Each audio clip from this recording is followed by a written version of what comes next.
آدم کے تمام اولاد جو ہے وہ گناہ کرے گی، لیکن بہترین وہ ہیں جو ریپینٹ کر لیں گے، جو اپنی مسٹیک کو ایکنالج کر لیں گے، جو رب سے معافی مانگ لیں گے، ان کے لیے توبہ ہے۔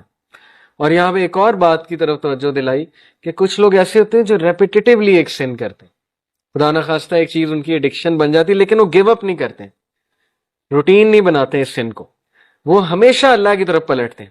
جب ان سے کوئی خطا ہوتی ہے، کوئی گناہ ہوتا ہے، وہ رب کی طرف پلٹتے ہیں۔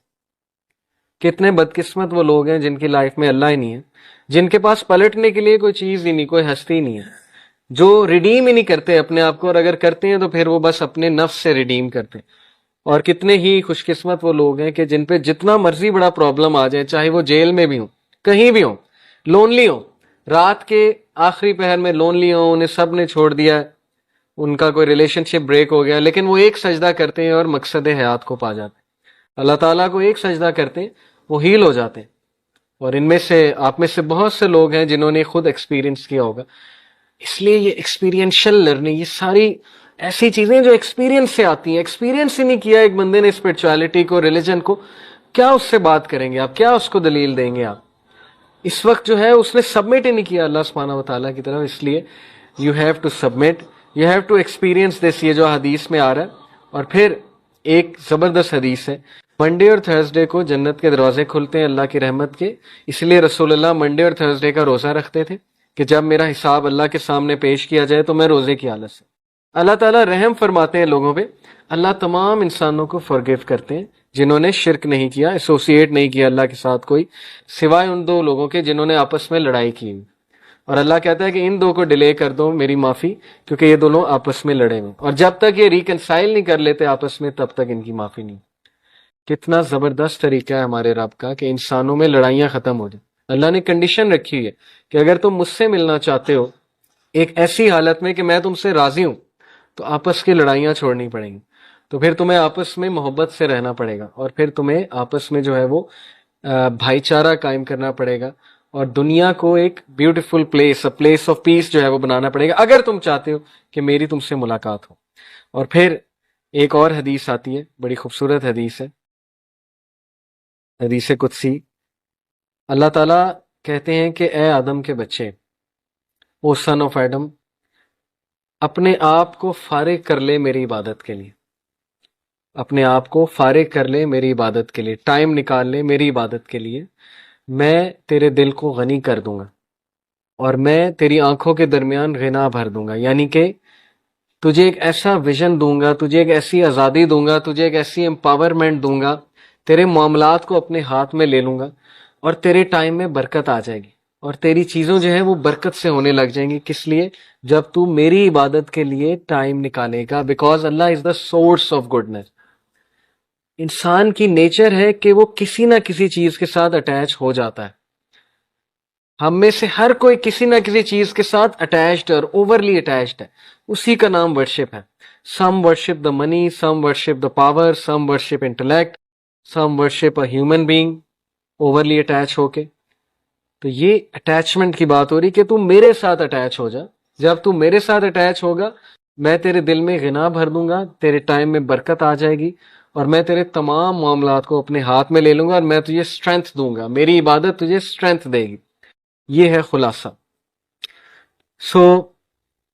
یہ جو سارے ایٹریبیوٹس میں نے آج آپ کو اللہ سبحانہ و تعالیٰ کے بتائے، اور جو قرآن کی ایسی آیات آپ کو اللہ کے بارے میں بتائیں، ایسے سائنس بتائے جن سے ہم اللہ کو پہچان سکیں، اس سب کا ایک ہی گول ہے جو تمام انبیاء کا گول تھا، کہ اللہ کو پہچانو، کریٹر کو پہچانو، اینڈ گو ٹو ہم۔ یونٹی بھی اس سے قائم ہوگی، ہمارے ورلڈ کے پرابلمز بھی اس سے سالو ہوں گے، اور کریٹر کو جب ہم پہچان لیں گے، اس کی عبادت کریں گے، تو ہمیں اس کا کہنا بھی ماننا پڑے گا۔ جب ہم اس کا کہنا مان لیں گے، کوشش کریں گے اس کا کہنا ماننے کی، اس فریم ورک پہ چلیں گے، اس لائف سٹائل پہ چلیں گے جو اس نے ہمارے لیے نازل کیا، جس میں نمازیں ہیں، جس میں روزہ ہے، جس میں زکوٰۃ ہے، جس میں حقوق العباد بھی ہیں، جس میں ظاہر ہے کہ ایک دوسرے کو فرگیو کرنا بھی ہے، تو world will become a very beautiful place. اور یہ چینج ہماری یوتھ ہی لا سکتی ہے۔ جتنے بھی مسئلے ہیں، روٹ کاز پہ چلے جائیں، چھوڑیں یہ کہ لچے ہیں، لفنگے ہیں، ٹاکسک مسکولینٹی ہے، جو بھی ہے، فیمنزم ہے وغیرہ وغیرہ، روٹ کاز پہ چلے جائیں۔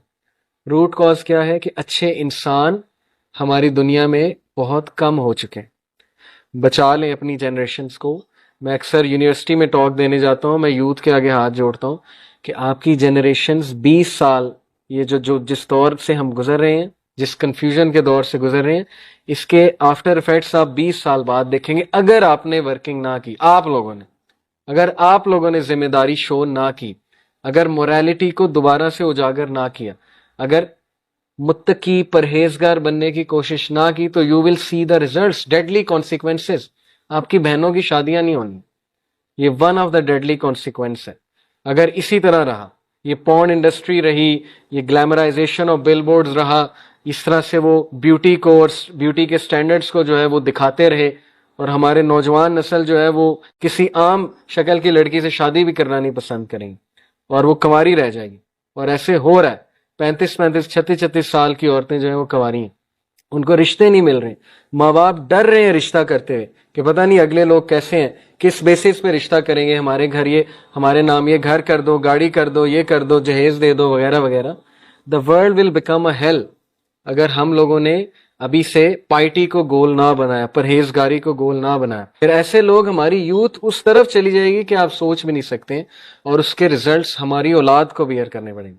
آج ہم اس ویژن سے نہیں سوچ رہے, کبھی اس ویژن سے سوچیں کہ آپ کا اپنی اولاد, ابھی آپ کی شادیاں ہونے میں بہت ٹائم ہے, لیکن سوچیں آپ کی اولاد کے لیے کیا ورلڈ کریٹ ہو رہا ہے. کیا آپ چاہتے ہیں ان کو یہ ورلڈ ملے؟ کیا وہ پورن ایڈکٹس بنے آپ چاہتے ہیں؟ کیا آپ چاہتے ہیں وہ ڈرگز میں جائیں, نشہ کریں؟ کیا آپ چاہتے ہیں کہ وہ کنفیوز سولز ہوں, لاس سولز ہوں, سوسائڈل ہوں, سوسائڈ کرنے والے ہوں؟ اگر تو نہیں چاہتے تو پھر you have to return to the source. ذمہ داری کے ساتھ اللہ کی طرف جانا پڑے گا, اللہ تعالیٰ سے لینی پڑے گی ڈیفینیشن ساری, اور اللہ کے آگے سبمٹ کرنا پڑے گا. سو اللہ تعالیٰ ہمارے ہارٹس کو نرم کرے, ہمارے دلوں کو نرم کرے, اور ہمیں متقی بنائے, پرہیزگار بنائے. ہم ابراہیم علیہ السلام کی اس دعا سے اختتام کرتے ہیں آج کی کلاس کا. بہت خوبصورت دعا ہے, بہت ویژن ہے اس دعا میں. ربی جعلنی مقیم الصلاۃ ومن ذریتی ربنا وتقبل دعا ربنا اغفر لی ولوالدی وللمؤمنین یوم یقوم الحساب.